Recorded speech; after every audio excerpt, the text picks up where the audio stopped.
What's going on, everybody? Welcome to another episode of The Touchdown with Doug Smith. Yo, I am so excited for this episode. I gave y'all a teaser earlier this week, and we'll hear the cat is out the box. Real quick, shout out to my co-host, Mr. Mike Williams. How you doing tonight? Man, I'm fantastic. It's the best day this week I've had so far. So Yes, sir, absolutely. And as you can see on the screen with us now, I mean, Mr. Terance Mathis, the absolute NFL legend, a gentleman and a scholar, has an amazing story. We're bringing him here on the Touchdown with Doug Smith for you guys at Touchdown Nation. He's gonna share a little bit of his story. We're gonna talk about the current state of the Falcons and some other stuff too. And if you're looking on getting inspired, if you're looking about learning about one of the great football minds of this generation and one of the greatest Atlanta Falcons players ever put on that jersey, the red and black, check this out. But here we go, Mr. Terance Mathis. How are you doing tonight, sir? Man, I am great. What an introduction. A gentleman and a scholar. I would have said that softly if I was you. But you know what? I take it. Thank you, sir. Thank you, sir. Mike, good to see you, brother. All is well. All is well. Yes, sir. Super happy to have you here today. Well, Mr. Mathis, you have had one heck of a NFL journey. You probably the greatest college player to ever put on a UNM jersey, and you just have such an amazing story. How, looking back in retrospect, I mean, from playing in a Super Bowl and having this amazing career, what has it been like for you? It's been, when people talk about dreams, and here it is, dreams do come true. I'm a living example. When I was 6 years old, I had an opportunity. My uncle was coaching Little League football, and my cousins and some of my other uncles were playing on his football team. So my mom let me go, and he gave me a football. And for 2 hours, I played with that football. That he babysitted me, and he just gave me a football. Right then and there, I fell in love with the game, watching him coach, watching my cousins play, and I just fell in love with it. And I knew at age 6 that's what I wanted to do. And it's funny because I told my mom ever since I was young, 8, 9, 10 years old, I'm gonna play professional football. And I kept with that as I got older. And it's funny because when I got into high school, um, my mom said something so profound. She said a couple of things that was profound to me at the time. She said, she said to me, "What if there was no football? What would you do?" And I go, "What are you talking about? There's always going to be football." And then she says, "No, no, no. What if you couldn't play football anymore? What would you do?" And I had to think about it. And I thought about it, and I thought about it, and that was in 19. I'm about to tell my age. That was in 1984, and Carl Lewis was in the Olympics, and they interviewed Carl Lewis, and he said he had his degree in communications, TV, radio, broadcasting. And I said, I want to do that. I want to be in communications and do TV, radio, broadcasting. So I went to my mom and said, I know what I do. I'm going to do TV, radio, broadcasting. And she said, okay. And then the second profound thing was she told me, she says, boy, you need to go get a job. So I found a job at a local restaurant. So I go in, busting tables, and it was pretty cool. I was busting tables, taking them back to the kitchen, bust tables, take them back to the kitchen, whatsoever. So when closing time was over, the manager says, hey, you're going to clean the oven and the screens. And he showed me the screens, how to pull them down and all that stuff. And I looked at him and said, by myself? He said, yes. I said, wait a minute, this is my first day. He said, I'm going to be here all night. He says, I'll be here too. This is what you do. I said, okay. So I got the trash, took the trash out, threw it in the dumpster. And next time they seen me was paycheck. I wasn't going back in there cleaning nobody's oven, nobody's stove. I was like, no, no, no, that's not what I do. That's not who I am. Now, all of you that do that, no disrespect, but that was not in my bio. That was not in my resume. That was not in my job description for me to go clean a kitchen. So my mom said to me, she says, boy, you better make it to the NFL or you're going to starve because you hate to work. And that's, so going from age 6 until 16, 17 years old, I always knew my steps was ordered to do this. Yeah, there was some bumps in the road along the way, but I always knew, and I always said that I'm gonna play professional football, and I'm here to tell you that dreams come true. I dreamed big, and it happened for me. My rookie year, I was 158 pounds, Mhm. 158-pound rookie with the New York Jets. And I can tell you, I don't care how big you are, how small you are, how you believe in a dream and you work towards that dream will come true. That's amazing. That is absolutely amazing. I know, Mike, you had a question. Yeah, for sure. Hearing your story is like fantastic. I feel super blessed every time we get to do this and talk to somebody. Kind of looking at your career, who would you say, whether it's NFL, college, high school, even because sometimes there's players in high school that maybe don't make it to those other levels that were absolute dogs when they were playing. But who would you say Mhm. is maybe one of the more challenged or some of the more challenging defensive backs that you went up against in your career? Oh man. Oh my goodness. Oh Lord. You touched a nerve right there. Here's the thing. The 13 years that I played in the NFL, there was only one DB that stopped me from catching a football in a single game, and that's Charles Wow. Woodson. And I can't be upset with him because he's a Hall of Famer, former Heisman Trophy winner, and he played for my all-time still favorite team, college football team, is Michigan Wolverines. So, but I always tell this story. When I see him again, we're going in the parking lot and we're gonna line it up and we're gonna go at it. We're gonna I tell people, when you see him, you tell him I said that. Even if we have to move chairs and tables in the restaurant one more time, one on one, and I'll find somebody to throw me the football. I just got to get that off. I got to get that monkey off my back. Yeah, that's one of the greatest, and it's funny. Our co-host Soup, my brother Soup, he's a big Michigan fan, so I know he was super happy when they got that W over Ohio State. Oh A yeah, couple weeks yeah, ago. yeah, That for was, sure. that was big. Ohio's been bullying them for years, and just for them to Yeah, come out with that dub, man, yeah, yeah. that was nice. That was nice. That was really nice, really nice. Over the years, especially when I was young, over the years, the only game that I remember Michigan playing was against Ohio State, because my grandfather, right after Thanksgiving, around at Thanksgiving time, my grandfather used to make me sit with him and watch Ohio State and Michigan. That's how I became a Michigan fan. And I had an uncle back in the day, played with Bo Schembechler. I have a cousin who played there, and I have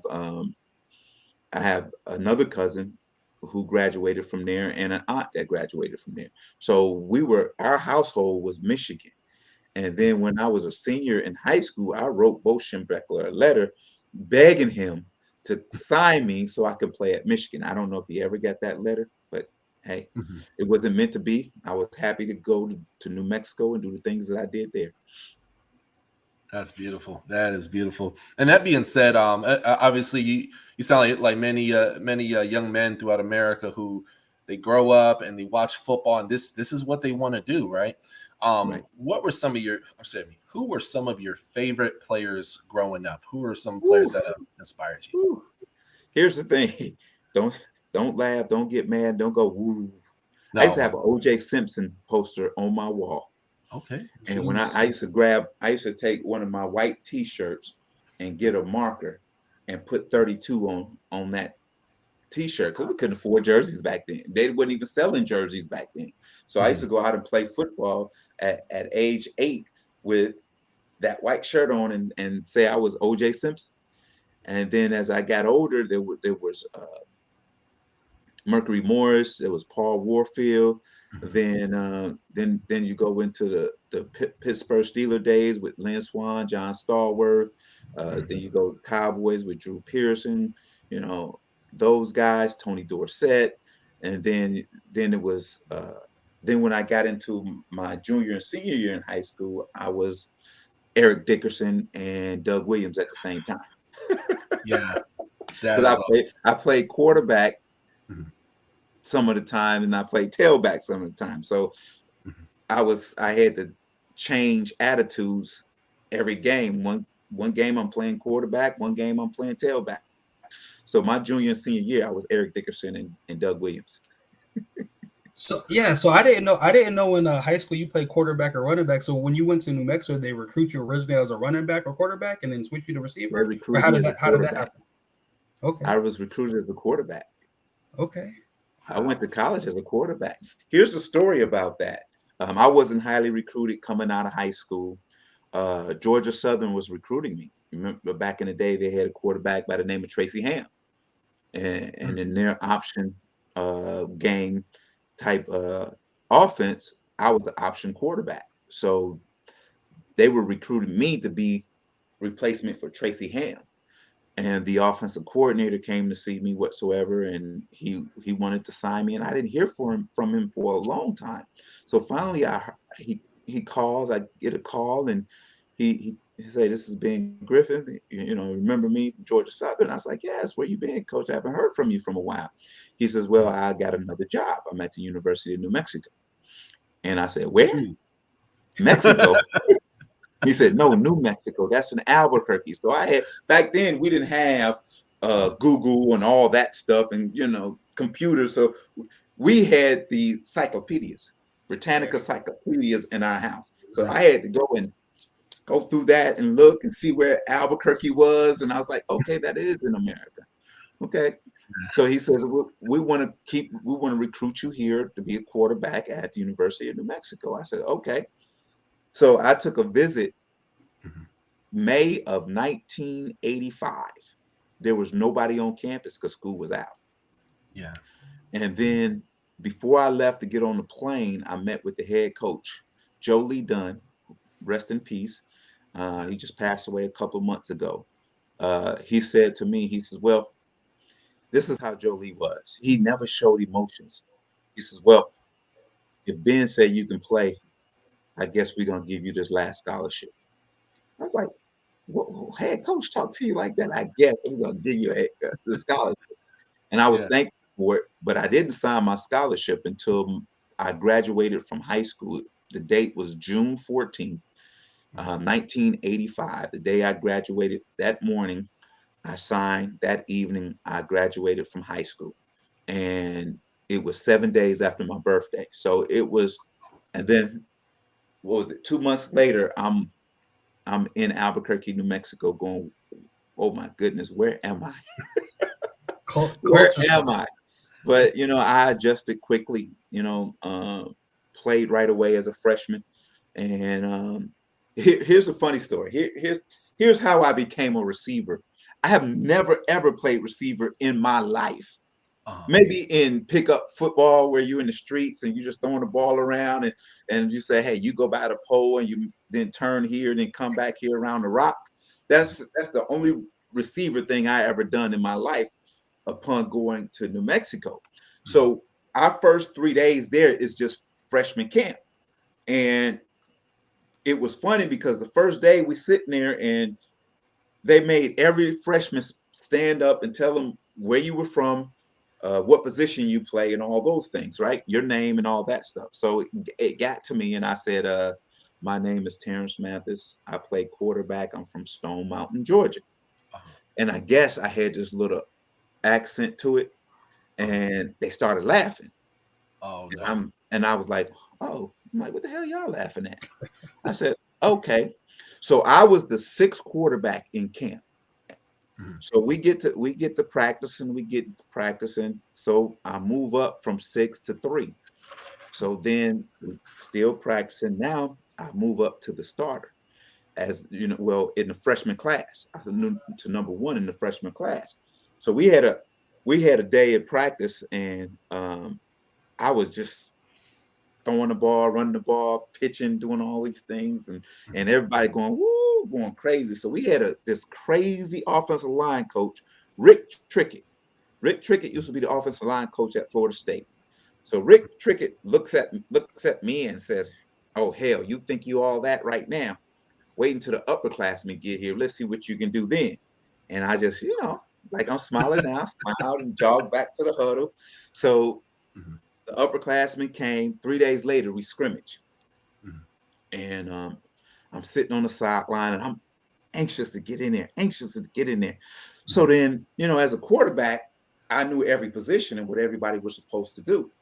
So I get in the scrimmage and I get into the slot and we run a reverse. And the quarterback pitches it to me. I go 60 yards untouched. And everybody's going, oh my God. So then in that first scrimmage, I ran for 2 touchdowns. I caught a touchdown and threw a touchdown in that scrimmage. And everybody's going, oh my God, who is this 145-pound kid from Georgia?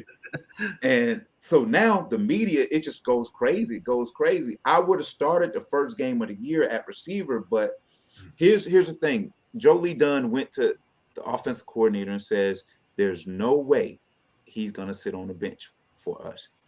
We had 2, 3 upperclassmen in front of me at quarterback, so I wasn't going to play as a freshman. So Ben, that's what I call. I said, Ben came to me and says, hey, look, we got to get you on the field, and this is where you're going to play. I said, okay, that's fine. So I caught the flu the week of the first game. Oh. And I was like, oh my God, I didn't practice the whole week. I played a little bit in the first game, but not much. So the second week, Ben comes to me. He says, well, we're going to start you. I said, okay, that's fine. And started me against New Mexico State. Ooh. I caught 4 balls for 160 yards and 2 touchdowns. And I said, oh, this is it, Coach. You can have that. I like sitting out here catching balls and scoring touchdowns. This is a whole lot of fun. And that was it. I was a receiver for there on out. My sophomore year, I played quarterback in a couple of games, but I was my first 2 years in college, I never went to a receiver meeting. I was always in a quarterback meeting. So I knew everything that everybody was supposed to do. And I guess that's where we are today, because me being in there with Coach Griffith and with the quarterbacks, I learned fronts, I learned blitzes, I knew how to coverages. I learned so much at a young age. And without that, I probably wouldn't become the player that I have become over the years. That's amazing. That is amazing. So you had this amazing start off as quarterback and then receiver, and oh my goodness, that's amazing. That is amazing. They would have recruited him as an athlete today. They got a classification for that now. They call it athlete. They call it athlete. It's called an athlete. Funny story. Funny story. When I wasn't recruited heavily, but I remember this one recruit comes in and they bring me out of class. So I go to the coach's office, and the guy walks out in the hall. He introduces himself, and he says, "Ooh, I just finished watching your film. Tremendous athlete, tremendous player." He says, "But you're way too small to play at the University of Tennessee or in the SEC." And I cussed this man out in my head. I cussed him out in my head. And I was like, you got to be kidding me. Did he just say this to me? So now here's the kicker. My sophomore year, we go to Tennessee and play Tennessee. And I have a game of a lifetime. And we almost beat Tennessee my sophomore year. And after the game, I'm looking for the coach. I'm looking for the recruiter, looking for the crew. And I couldn't find him because I wanted to tell him, oh, see what you missed out on? I told you so. I told you. Underestimated me. Absolutely. So, that's part of my story, man, getting to where I am, or what I've done, especially in college and in the NFL. It was always, you too small, you too slow. And it was always, I'm going to show you. I'm going to show you. I'm going to show you. I'm going to show you. That's just like with me today. Oh, you can't be a head coach on a collegiate level. Okay, we'll see. And when my time comes, you're going to see the success. And then all those doors that shut, you're going to say, oh my God, we had a chance to hire him. Mm-hmm. Why didn't we listen? We didn't listen. Watch God work. Watch God work. He moves in mysterious ways. Watch him work. So, hey man, my life has been, it's been great, man. I wouldn't change anything at all. My life made me the man I am today. This is what God has done, what He has ordered. I don't think I can go back him and say, hey, can we go back to age 15 and do this all over again? You know how you say, if I knew back then, what I Mhm. know now, where Yeah. would I be? Boy, if I wouldn't be talking to you guys. I'd be on my jet. I'd be on my jet somewhere going to my own personal island right now. I feel that. I feel that. Absolutely. Hey, Yeah. that being said, you mentioned like right now you're coaching, right? So you were Yes. offensive coordinator, I believe, at Savannah State. And currently, right Yeah. now, you're coaching a private school, very good school, might I add. What does it mean to be invested in the lives of young men? Well, when I first got out of football, when I first retired, I wanted to get so far away from it. I felt burnt out. I felt used, whatsoever. And then, fortunately, I got back into it by doing some personal training and training, football players, getting them ready for the draft, whatsoever. And it's funny, my first client I ever had was Justin Gatlin, the sprinter. Oh, Remember, wow. he was suspended from 2 years from Yeah. track, and so he Mhm. wanted to play football, and that was my first client. And that's when it hit me again. I need to get back into coaching. And so the feeling I get from doing it is, and I always tell people, it's not about me. I've been on that stage. I've got all the accolades. I got a NFC championship ring. I played in the Super Bowl, played in the Pro Bowl, was an all pro. I've caught a lot of balls, broke a lot of records. I've done all that. I don't need that spotlight anymore. But Yeah. let me help you get there.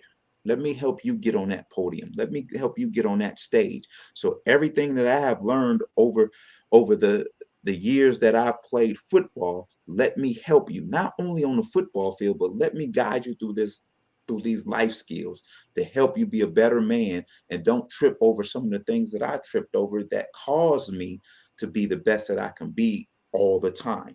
So that's what I love about coaching, because you get an opportunity to uh, give back to young men that Mhm. that really need it. And you may people may say, well, they come from a great home, they don't need. Yeah. Yes, they do. You don't know what's happening in their home. Yes, they do. All of them, every one of them, I don't care what walk of life you come from, they need somebody to put their arm around them and tell them, you're gonna be okay. Yeah. You're gonna be okay. And once you grab that trust from them, you don't understand. Over the years of coaching, the stories I've heard from my players, um, from parents, from siblings, has been some most have been heartwarming, but some has been gut wrenching, just hurt. And but at the end of the day, few years down the road, several years down the road, you get a phone call or a picture sent to you, and they're married with kids, and you going, Oh, oh my God, how fast time flies. I had a kid at Savannah State that I stayed on hard, and everybody used to call him my son. They said, oh, that's your daddy right there. Coach Mathis, your daddy. So we played Calvary Day about 2, 3 weeks ago, and I called him, and my son at the time when I was coaching at Savannah State was 11 years old. So they wow. became really close. They like brothers. So my son Mhm. called him. So we would go to breakfast the next morning after the game. And we're sitting there at breakfast, and I'm talking to him, and he's telling me stories and stories that I didn't know.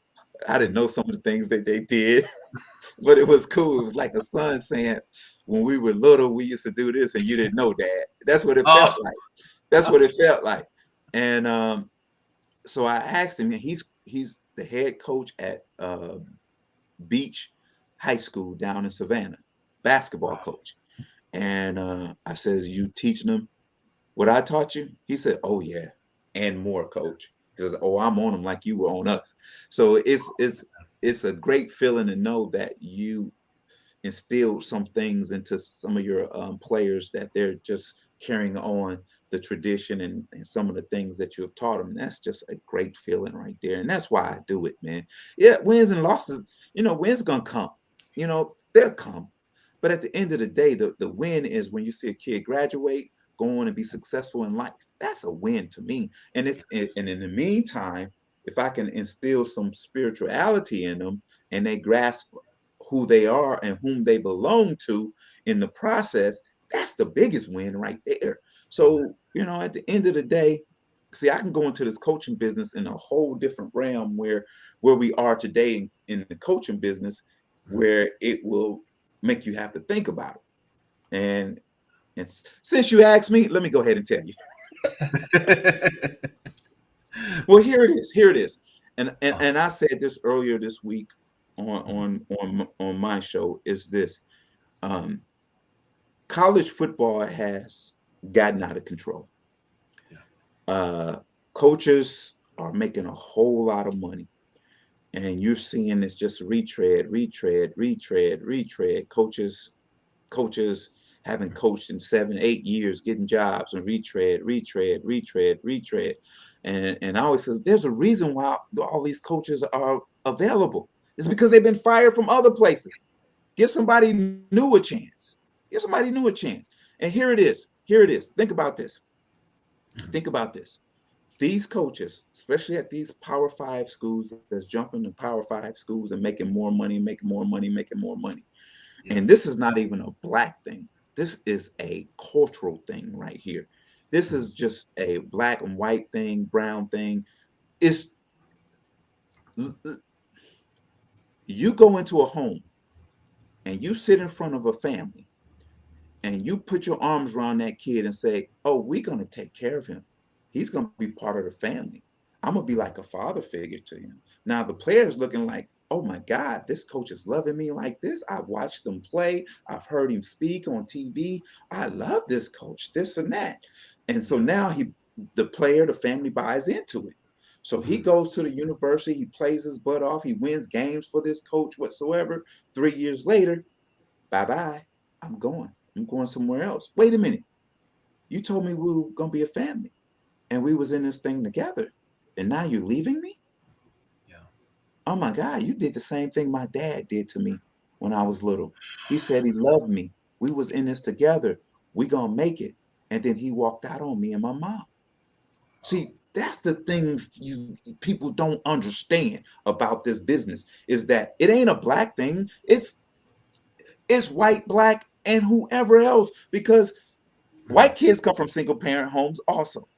Black kids from single parent homes, they're looking for someone to take care of them when they get on the college campus. It's like, when I drop my kid off on your campus, you need to be an extension of my home, right? So that's what these coaches are telling these parents and these grandparents, and these kids are buying into it. And then 3 years later, when there's 10, 20 million more dollars on the table, bye-bye. And then these kids get in the portal and get lost in the portal, or lose their scholarship because they can't keep up with their grades, or they do something socially that's not acceptable and they get kicked off the campus. But it all roots from when at home, when their daddies left them, when they got to college and you left them, who was the next daddy figure in their lives. So this is the problem that's going on in college football. You're making all this money off the back of these young men. Most of them are teenagers, and then you leave them. That's a shame. That's sad. That's really sad. Now I can see if you get fired, you have to go somewhere. But when you make a conscious choice to say, I'm going to chase more money, and you pretty much telling the kid, thank you for allowing me to make more money. Bye. See you. It's sad, man. It's really sad. Now, people say, oh, Terance, if you got in that situation, you will do the same thing. Guess what? I've made money, and a lot of money, and I don't need it, and it don't drive me. Money don't drive me at all. So it ain't gonna happen to me, and it won't happen to me, because at the end of the day, if another school come calling, my school gonna have to ante up. That's the business world. That's the business world, because now I'm going, hey, this university thinks I'm worth this much. What do you think I'm worth? That's business, right? That's business. Yeah, it's business. Absolutely. And then people gonna say, oh, Terance, you will leave $20 million on the table. So I'm gonna sell my soul and go to hell for 20 million more dollars? No, I'm not gonna do that. Yeah. I won't do that to these young men. I can't do that to these young men. It's detrimental to them. and their families when you do that. And you could say, well, they're grown whatsoever. No, they're not. They're not grown. You got to understand these 18, 19, 20, 21-year-old kids. You say they're grown when they're 18 and then they're men when they're 21. No, they're still playing a kid's game and we're still taking care of them for those 4 years. Because guess what? We're paying for a roof over their head, food in their belly, clothes on their back, and an education. They're not paying any taxes. They don't have to go out and get any job whatsoever. So they're still being taken care of like kids. So they're still kids until they can go out and get in the tax bracket and start paying taxes and have the responsibilities of ordinary grown folks do. So I'm off my soapbox with that. Let's have some fun questions now. No, that was I mean, what you said Beautiful. is very accurate indeed, and I think we're gonna make a clip of that, Doug. I'm sure, and put that as it's gonna be its own episode for sure. Yeah, for sure. So something you talked about is that Super Bowl season you guys had. Like, can you kind of walk us through that season and like what stood out to you and like how you guys kind of overcame some adversity? Because I know that season had a little bit of adversity in it for you guys. Yeah. Well, if you could go through that season, that'd be awesome. Well, here it was before that season, 1997. Dan Reeves became our new coach. We didn't buy in right away, so if get me wrong, I think we won 5 of the last 6 in 1997, and was looking at looking at the board, seeing who was winning and who was losing to possibly sneak into the playoffs, but we didn't have enough wins that year. So going into next year, we knew we had a really good football team, and we were looking to play. That training camp was intense. We had a bunch of veterans, veterans who played in Super Bowls, Pro Bowls, all those things. So we had a good mix of those veterans. We had a good mix of guys like myself that tasted the playoffs but wanted to go a little higher. Then we had a good group of young guys who was just buying into what we were doing. And we won that first game in Carolina, and we won it kind of easily. And it was like, oh my goodness. Because I don't remember the first time we won an opening day game. So I was like, oh my goodness. And then we won game 2. And we was like, Then we go to San Francisco and the wake up call hit. We lose to San Francisco. But we said, man, we could have beat those guys. And right then and there, we was like, okay, we're better than what we think we are. So at one point we were sitting 4-1, I think it was, and we go to New York to play the Jets. And we go to New York to play the Jets and we lose.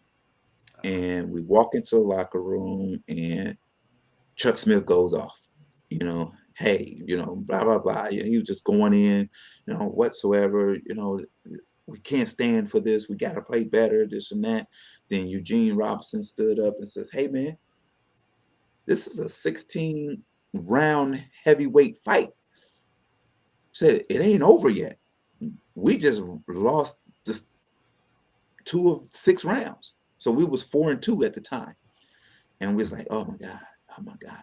So we went back and we won at home, made us 5-2. And then here was the stretch. We had the Patriots and the 49ers next. Because now everybody was saying, oh, this is a 5-2 team who haven't played anybody. So we was like, okay. So we go to New England and we put it on them. And we come in the locker room afterwards.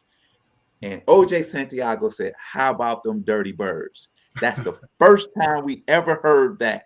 And then Jamal said, what was that you was doing? And you look like you was doing the funky chicken in the end zone, OJ, when you scored. He said, no, that was the dirty bird. And that's when it burst.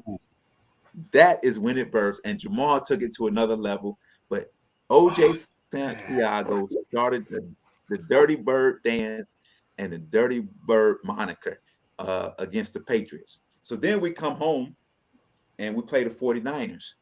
And we going back and forth. We had a great third down stop.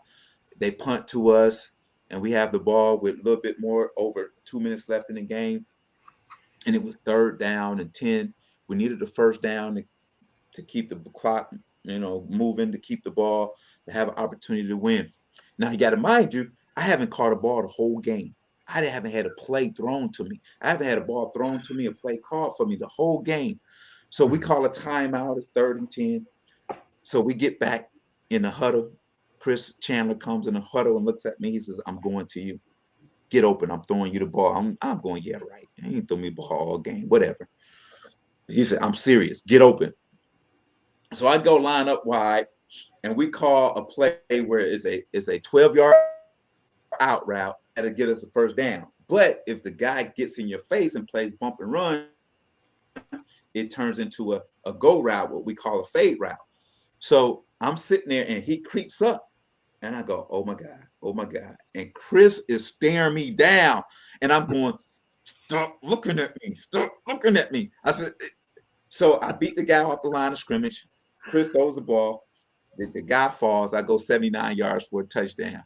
And right then and there, after that game, we said, "Oh, we can't be beat. Yeah. We can't be beat." And we went on a run that was unbelievable. We beat the baddest team in the NFL that year, the Minnesota Vikings, with all they had. And then, we went to Denver. We were a much better team. But I don't think we was prepared properly, offensively and defensively. I'm not even talking about the Eugene Robinson situation. That wasn't everything. That may be a little part of our downfall, but our downfall happened Wednesday when we got the game plan, offensively and defensively.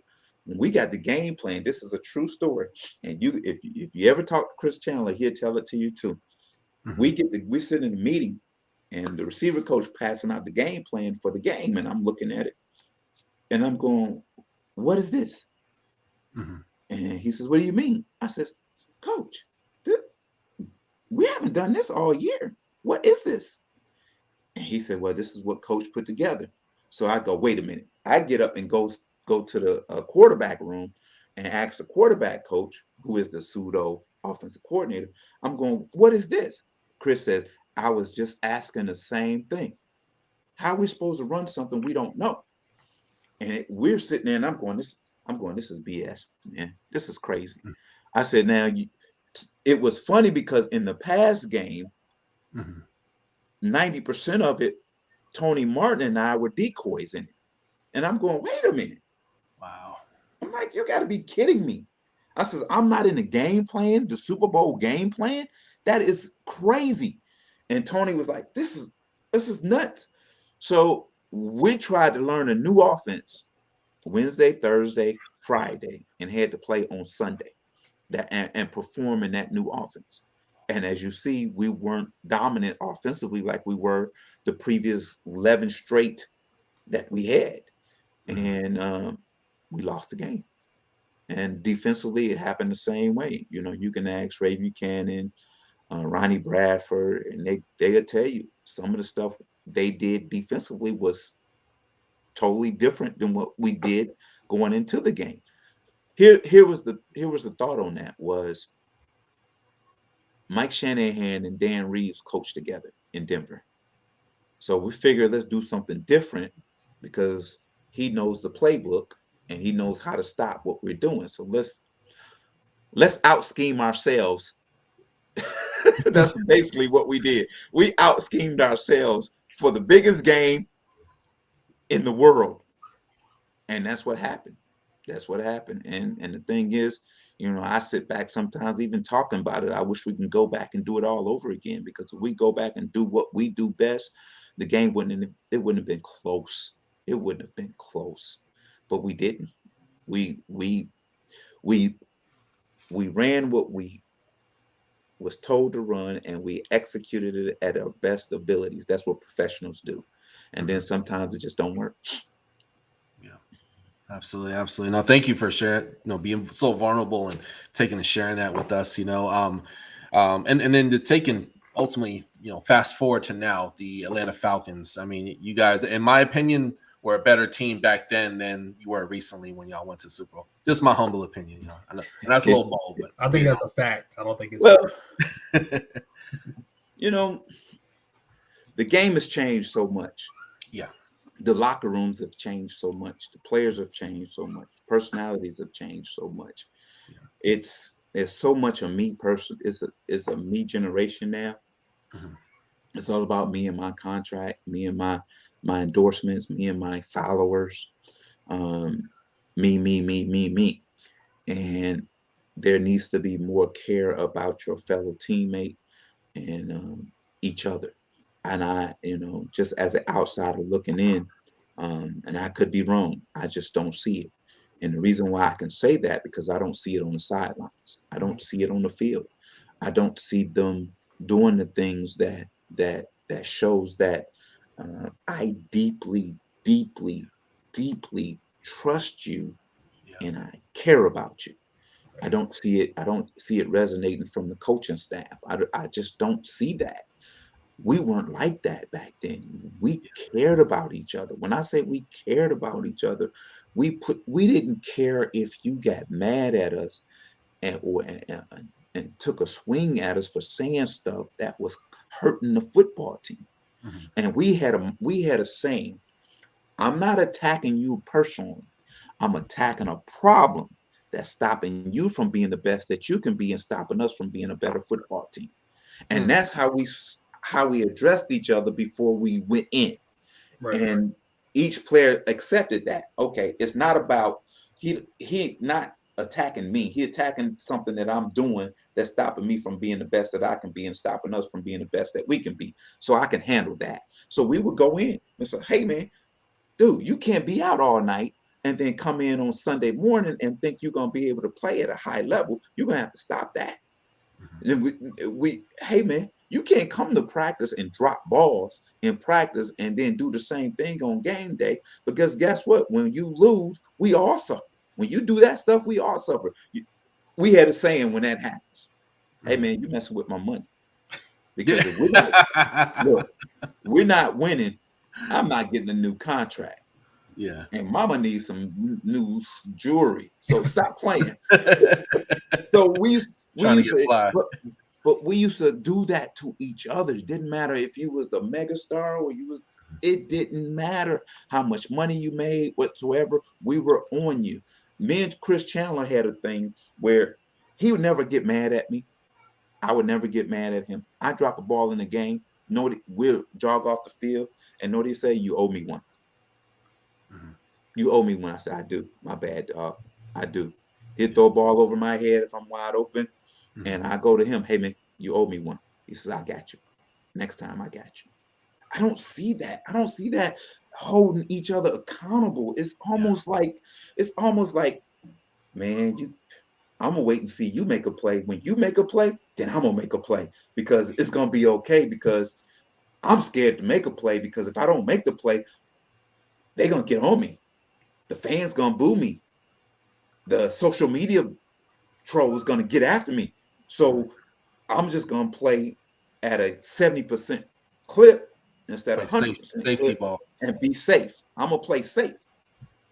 Oh Mhm. my God, safe will get your head blown off.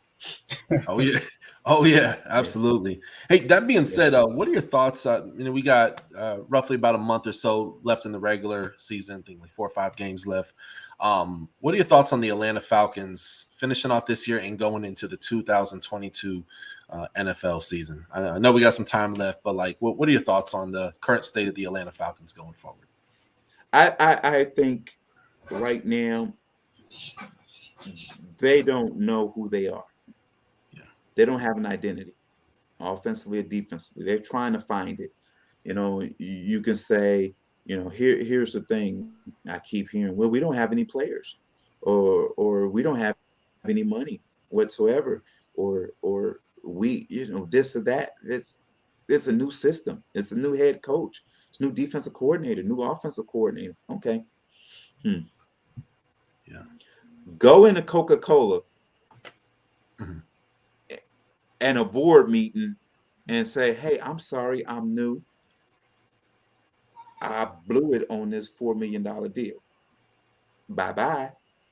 Yeah, See you. You're supposed to be a professional. I hired you because you're a professional. You're on this football team because you're a professional. I drafted you because I thought you can play at this level. I got you out of free agency to join us because I knew you can help us. It kills me. Mhm.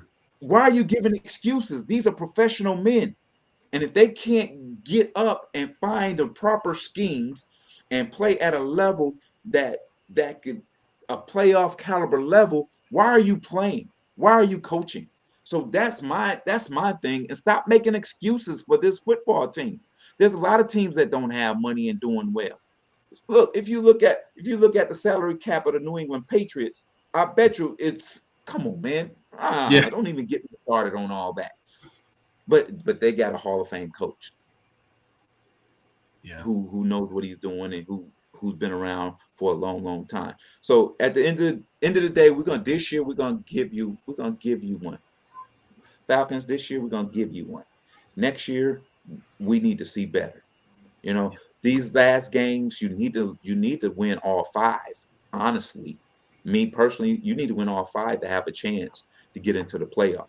If you win four of them, now you got to watch and wait for some help somewhere else. But if you win five, there's a chance that you're there. And right now, you haven't shown me that you can do that. Mhm. You know, so at some point, you got to start getting ready for next year. Yeah. You got to start getting ready for next year. And you know, the experiment over this first 12 weeks or whatever it is, it's over. I mean, you couldn't put it together. You couldn't make it work. Your schemes. Now you playing for next year. Now guys are playing for their jobs. Now each player, each coach is playing for their jobs next year. So now you'll probably see better football from here on out. But at the Mhm. end of the day, I can't see them winning 5 in a row. That's fair. So, like, this is the last question we usually wrap up with everybody on, and we definitely want to thank you for your time. We'll talk about that at the end a little bit more. But is there any like foundation or any charitable work or anything you want to make the public aware to Touchdown Nation, that anything we could support or send anybody to? Is there anything you're doing like that in the community now? You know what? I'm not at the moment. I'm not. Here's the thing. There's the Emory ALS Center. I want you to get on their website and see how you can help. ALS has become a big thing, especially in the professional football community. Right. You know, a lot of our brothers have passed away. A lot of our brothers that have it. William White, who played with us in the Super Bowl, former Ohio State safety, has ALS. You know, he's a brother. He played with us. He used to ride to the games. I used to pick him up. We used to carpool together to games, and now he has ALS, and it's disturbing. It hurts because now you see a person who was just at the prime, who flew around. Now he's a shell of himself, and it's sad. So you know, I usually do a celebrity golf tournament each year. I haven't done it the last 2 years because of COVID for ALS, the Emory Center for ALS. So go ahead, Google, find Emory ALS Center, and donate. They need all the support that they can get.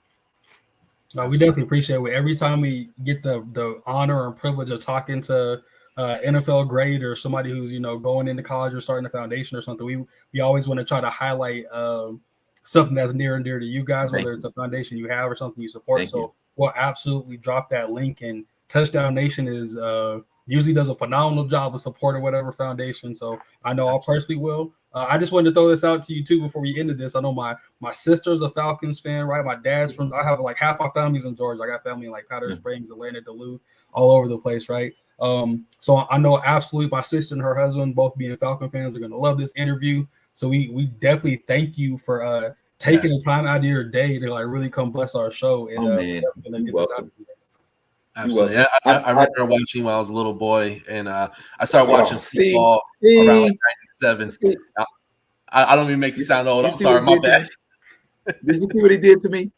I Hey saw man, it. look, I'm shaved and everything, trying not to show my age, and you telling my age, man. Talking about Hey, when you you look was a like you're little boy. 28. You're 28. You one of You us, must have man. seen me play. If you seen me play when you was a little boy, you must have been at one of my little league games because I'm not that old. Yes, sir. Yes, sir. Mr. Mathis, Hey God man, bless you. I know we've been trying to do this for a minute.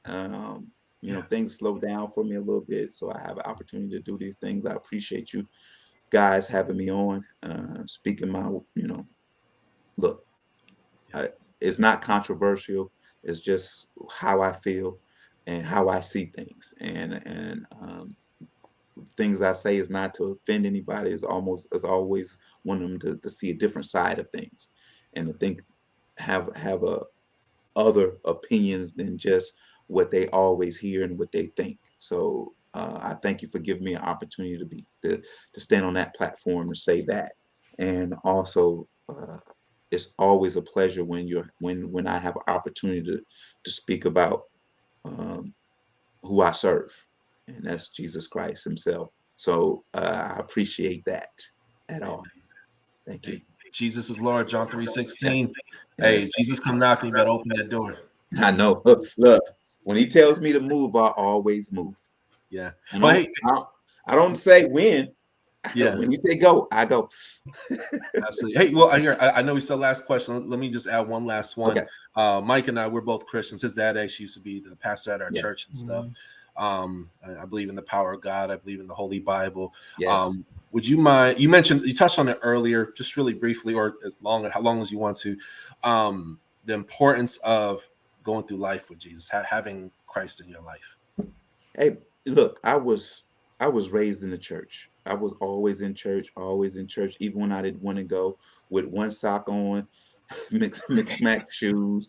My mom like, boy, you going to church? You just put on something, you going to church, and Mhm. and that was it. Here's the thing: is that um, as I got older, when I got in my 20s, I realized that the only person that have walked this earth that has been undefeated has Yeah. been Jesus Christ. I mean, He has never lost. His Father has never lost, have never ever lost a battle. Amen. And I've seen Him do things in my life um, that He has saved me from, things in my life, from car crashes to bringing me, at one point when I was after my 5th year in the league, I lost all my money and I didn't know what to do.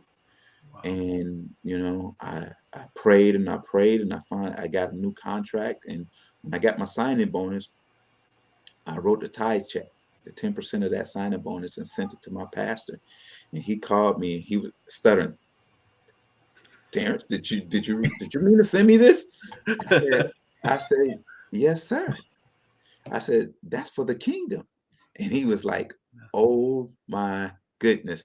And from that point on, I've been a tither ever since. And I'm a true believer. When you tithe, you have a treasure set in heaven. It's almost like He has a bank account just for you for when you need it the most. Yeah. There's been times where, I like I said, I've made money, but I lost a lot of money too. But I don't need for anything right now because of Him. And all my worries, all my cares, all my things, I leave it to Him. I put it at His feet. And I know that it's in His time and in His season when He's going to bless me. I never question Him at all. Because as I told you, I was told from day one, you're too small, you're too short, you're not fast enough. From the age 9, when I started playing football, I've been told that.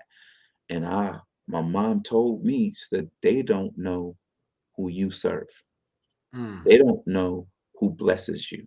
And mm. I tell that story all the time as I get older and older. And when I got, when I was in college, when I was, getting ready for the draft and all this stuff. And I said, I said, people, I used to answer this question. I says, you guys don't understand. You don't understand who's with me. And if He's with me, who shall be against me? I'm like, come on, man. People don't understand. People don't understand the power of the Spirit, of the Holy Spirit. They don't understand that power, man. I'm trying not to get emotional here because it's been a journey, but guess who's been holding my hand through it all? Whenever there's a storm in my life, you know what He does?